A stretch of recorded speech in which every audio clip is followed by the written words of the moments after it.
Welcome back to new blog. ঘরের সমস্ত কাজকর্ম করে ওকে রেডি করে খাইয়ে এখন ওকে নিয়ে যাচ্ছি স্কুলে যাই, ওকে দিয়ে আসি, এসে তারপরে ঘরের কাজকর্ম করবো। আর অনেক কিছু পড়ে রয়েছে কাজ, সেগুলো করতে হবে, তো সাথে থাকো। স্কুলে দিয়ে চলেও এসেছি দেখছো ঘরে। আর আজকে কী করবো না, যে পিছনে যে জানলাটা দেখছো, ওই জানলাটাকে ভালো করে ঝেড়ে ঝুড়ে, আর ওই যে পর্দাটা আছে না, দুটো পর্দা আছে, ওই পর্দা দুটোকে খুলে ভালো করে কাচতে হবে, কেন অনেক দিন হয়ে গেল কাচা হয়নি, বুঝলে তো। আর তোমরা গাইস কিন্তু ভিডিওটা কিন্তু পুরো দেখো, স্কিপ করে দেখো না, কিন্তু স্কিপ করে দেখলে কিন্তু তোমরা কিছুই বুঝতে পারবে না, বুঝলে। তারপর আর কি, যথা ভাবনা তথা কাজ সমস্ত করে চলে গেলাম রান্নাঘরে।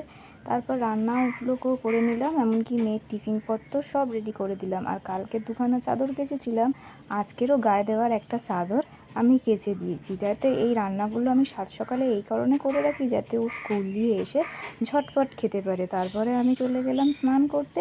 স্নান করে রেডি হয়ে যত কাপড় জামা ছিল কেচে সমস্ত মিলে আর চলে গেলাম বাজার করতে। এই সমস্ত করে রাখলে ও এলে না, ওকে আমি নিয়ে একটু পড়তে বসাতে পারি, একটু ওকে সময় দিতে পারি।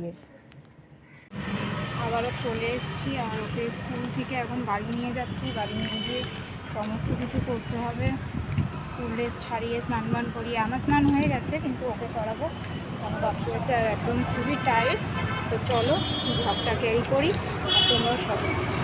তারপর স্নান করিয়ে পড়তে বসিয়ে দিয়ে জামা কাপড়গুলো কেচে নিলাম, ফের দিয়ে দিলাম খেতে, ফের বাসন মাজলাম, রুটিন দেখলাম, জামা কাপড় গুছালাম, হয়ে গেল। হ্যালো বন্ধুরা, আবারও চলে এলাম তোমাদের সাথে একটু গল্প করতে। কারণ সকাল থেকে দেখছিলে কীভাবে কাজের মধ্যে দিয়ে ব্যস্ত হয়ে পড়েছিলাম, যে একদমই সময় দিতে পারছিলাম না। কিন্তু তোমাদের সাথে গল্প না করলে তো আবার হবেও না, তার জন্য চলে এলাম। আর তোমরা কিন্তু আমাকে কিন্তু জানাবে, বুঝলে, আমার ভিডিওতে কি ভুল হচ্ছে না হচ্ছে।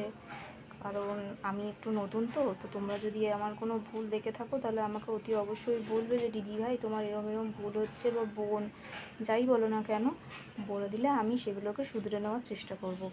আর চেষ্টা করব তোমাদেরকে আগামী দিন থেকে আরও ভালোভাবে ভিডিও দেবো, ঠিক আছে। আর এই যে এখানে পাশে আমার মেয়ে বসে আছে দেখছো, আর ওকে খেতে দিয়েছি। আর এই দেখো না, ওর হাতের মধ্যে একটা ব্রাশ টাইপের বেরিয়েছে, বুঝলে তো। আর ব্রাশটা বেরাতে ওর খুব মানে ইচিং হচ্ছে আর কি, তো একটা মলম দিয়েছি। তো মলমটা দিয়ে জানি না, আমি সকাল থেকে দেখছি, আমার ঠিক বুঝতে পারছি না যে আদৌ কমে যাচ্ছে নাকি বাড়ছে, ঠিক বুঝতে পারছি না। আসলে ও কিছু বলতে পারছে না, ও তো একটা বাচ্চা মানুষ, ও বলতে পারছে না। তো দেখা যাক, যদি না কমে তাহলে আবারও মলমটাকে চেঞ্জ করতে হবে, নাহলে তো হবে না, বলো। আর যেটা আজকের টপিক, ওর থাম্বনেলটা দেখে তোমরা বুঝতেই পেরেছো যে হাতেরই হলো।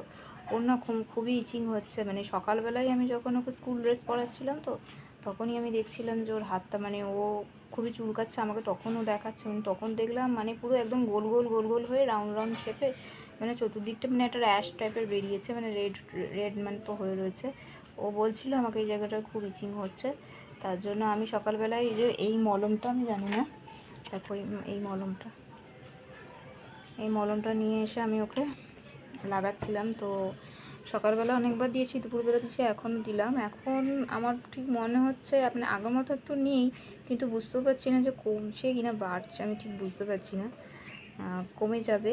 তো যাই হোক বন্ধুরা, আর ভাত তো তোমরা দেখলেই, ভাত বসিয়ে দিয়েছি, ও টিফিন খাচ্ছে। তো এরপর আমরা খেয়ে দিয়ে শুয়ে পড়বো। তো আজকের মতন ব্লগটা আমি এইখানেই এন্ড করছি।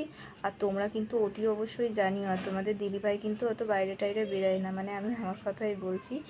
আর প্লিজ একটু বলো, একটু কমেন্ট করো, আর লাইক করবে, কমেন্ট করবে, অতি অবশ্যই শেয়ার করবে। আর যেটা মেন করবে সেটা হচ্ছে এই বেল আইকনটা দেখছো, এটা সাবস্ক্রাইব করে দেবে, ঠিক আছে। টাটা।